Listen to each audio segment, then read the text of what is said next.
I'm interested in the beginning, and maybe if you can tell us a bit about why you started photographing your daily walks during lockdown. Um, I think it's because I like documenting stuff, but really it was the boredom of lockdown and having nothing to do and feeling that I should be doing something artistic, but not having any access to a studio to do my ceramics. So I sort of went back to what I'd learned at City Lit on my foundation about documenting stuff and sketchbooks. But as I've never been a drawer and I've never been able to fill sketchbooks with drawings, I started taking some photographs, which I would then print out when I got home and make a little sketchbook of things that have been going on during lockdown. And I ended up with about 35 A3 sketchbooks of lockdown, not just photos, but emails, letters, anything that just looked unusual because of the incredible and horrible situation we were all living through. So documenting what was happening in the world around me, because I felt like I was living in 28 days later, and it was sort of the horror of it, but also this sort of strange sick fascination of what is going on. My mind couldn't comprehend it all. So I'd go out on a daily walk with my mum, and it was always sort of to get her out, but to get me out and to try and do something to maintain my OCD and not let it spiral out of control. So walking was just a form of exercise. We were legally allowed to do it once a day. So I started just taking the odd photo, and then it became, as I was walking around the same areas every day, that was becoming tiresome and boring. So I started by chance just noticing more things around me and things in Clerkenwell that I hadn't seen, even though I've lived here all my life. Starting to notice little signs, stickers, people were dumping things, abandoned things. And it was the sort of strange fascination of images of 28 days later in my mind of these desolate streets, which was incredible to look at visually, but also really eerie and scary and uncomfortable. And then I'd start noticing more things on buildings and street signs and just random things that took my eye. And then slowly, as things started to just slightly ease, and I sort of built up the confidence that we'd try and walk out of the area I lived in just to make our routes a bit safer. I mean, the whole time we were always masked up, and right at the very beginning, it was like over the top stuff, double masks, gloves, this fear of even walking near another human being, which was also alien and also against everything I'd learned at Bethlehem during my treatment for OCD. So I was suddenly giving into contamination fears and to fears of other human beings. And it was like everything I'd learned to get well was turned on its head, and we were suddenly being told to do what I'd been trained out of doing. And it was so confusing in the mind to sort of get a balance between what is COVID, what is OCD, and what shouldn't be doing. So my only outlet at the time was photography. So it became more like a ritual. We go on the daily walk, and I'd sort of be preparing myself with a camera on my iPhone of what I wanted to see and take, and whether it was raining or sunny. And it probably became a little bit obsessive.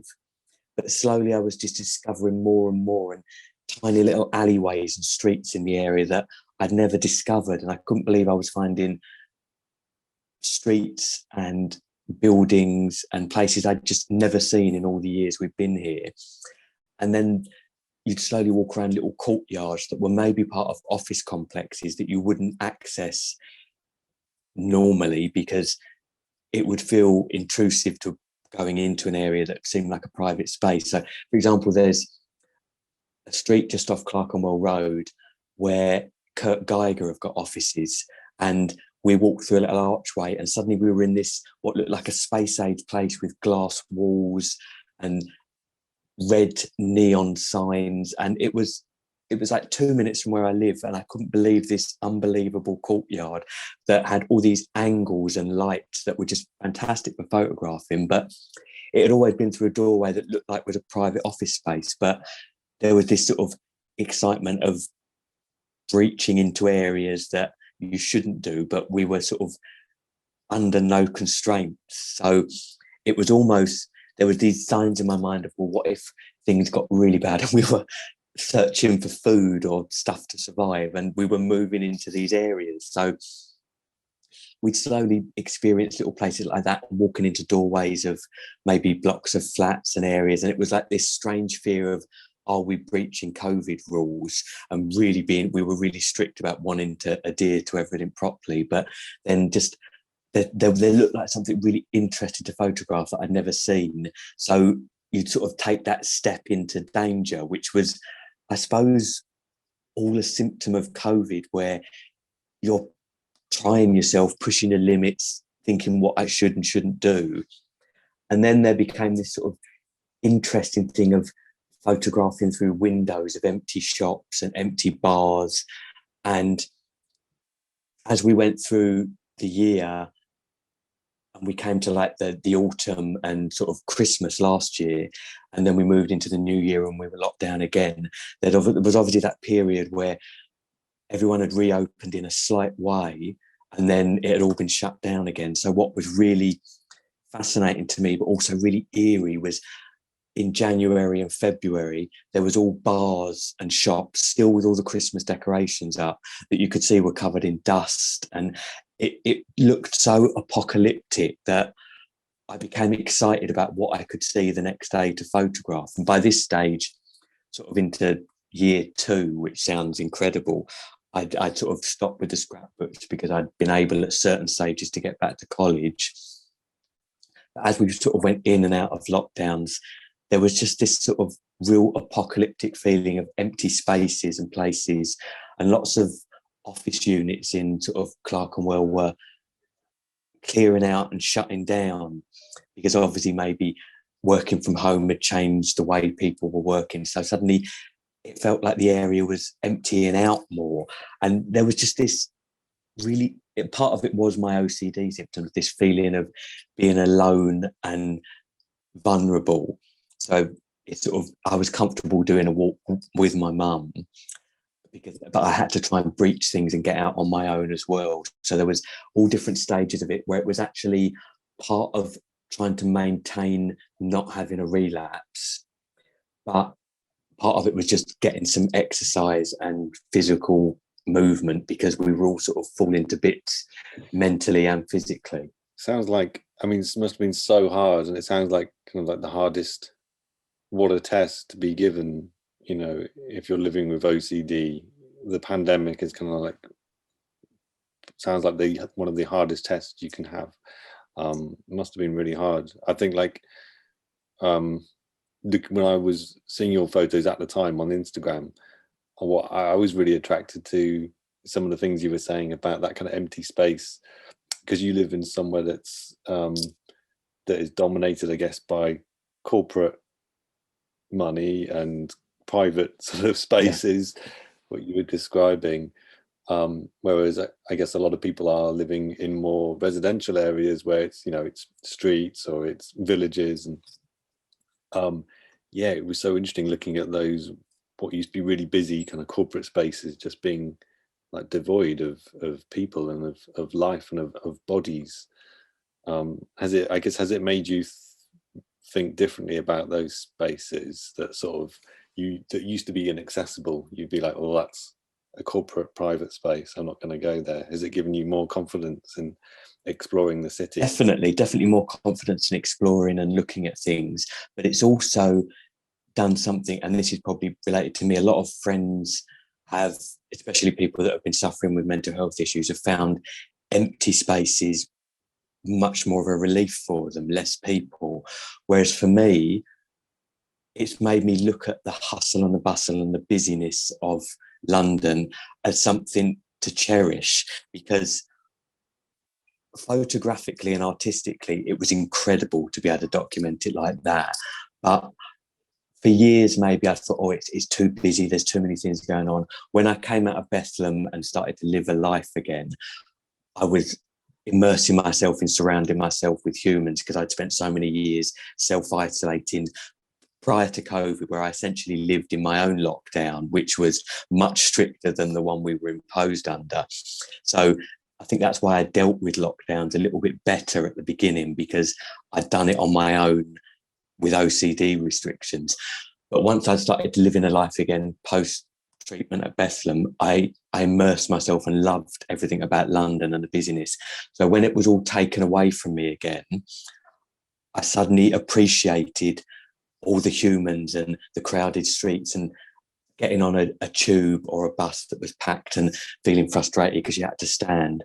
I missed that, and I missed the people everywhere. And there's often a time where I'd been out in town post Andrew at Bethlehem pre-COVID, where I'd come back to Farringdon Station and it would just be hordes of people walking down the streets going home from the office, and you'd walk down that same street and it was deserted, and it just felt, my mum loved it because she loved the free space, and because of obviously the anxiety created by COVID, not having people around felt safer health-wise. But I just found it so desperately sad, and also made me feel very vulnerable being alone like that. But going out, I actually went out yesterday and the streets were so busy that part of me was this sort of, always this COVID safe, are we all being too carefree too soon?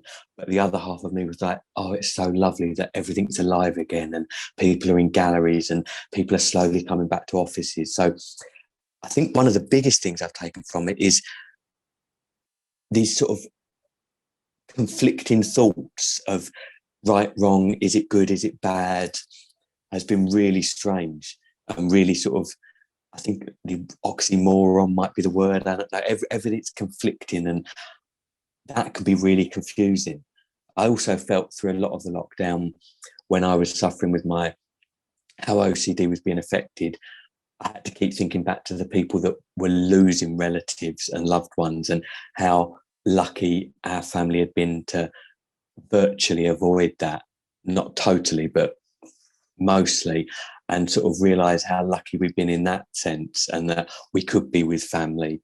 And it was also strange to see, you notice the people there's a lot of council estates in my area, and suddenly you notice more community spirit. Even on the estate I live on, there was suddenly people were talking to each other and saying hello, and obviously at the beginning all the clapping out of the windows.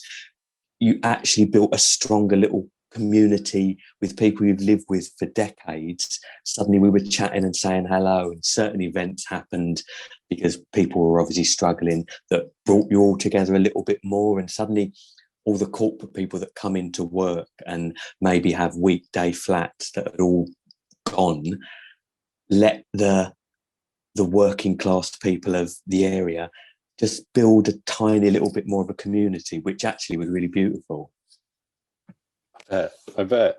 I was interested in some of that, your relationship, I guess, to the area, because in the photographs, they sort of tell the story. When you're on your Instagram and you look at the daily walks, you flick through them, and it's like you're following this sort of this path or this journey through your photographs, which is such a lovely experience, especially if you know parts of those areas.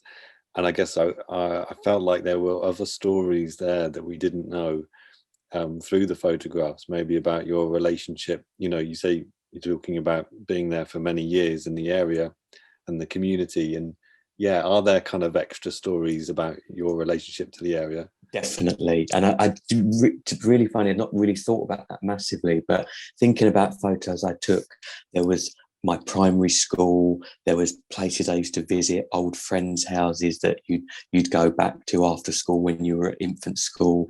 There was so much, the shops that had changed, the places that had developed. And as we were walking around areas, I'd remember old school friends that some had left the country, some had gone to live in other places, and all these memories of past came back.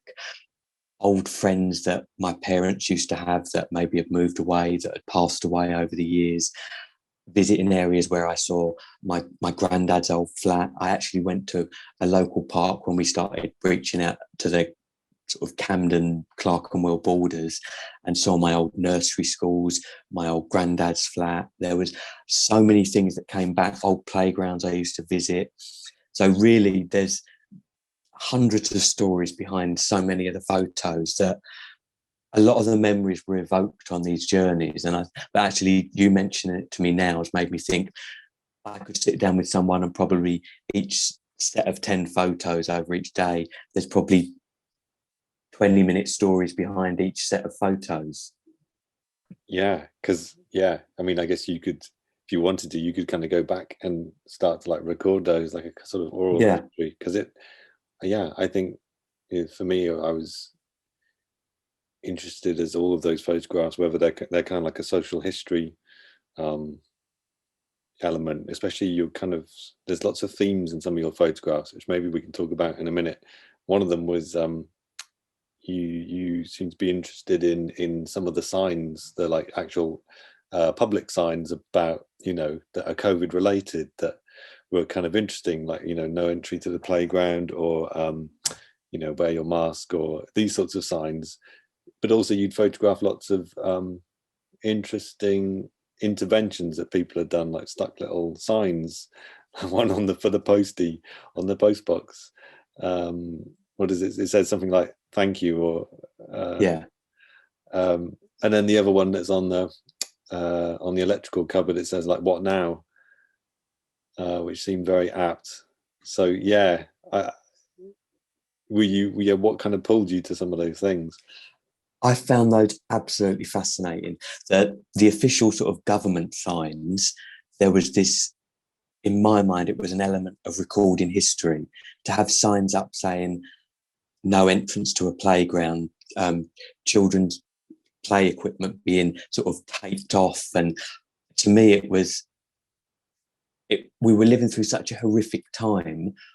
I felt that one of the only pluses I could get out of it was documenting what was happening, because at some stage it will be history, and areas that I've lived in all my life to suddenly see shut off or taped up I found it sort of strangely fascinating.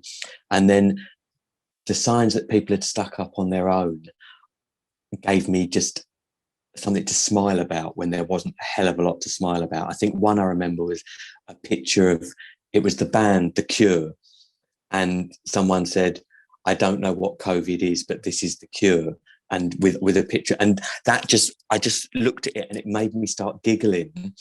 And I thought, I've got to take a photograph of this, because a week or two later, I think it had been scrubbed off or gone.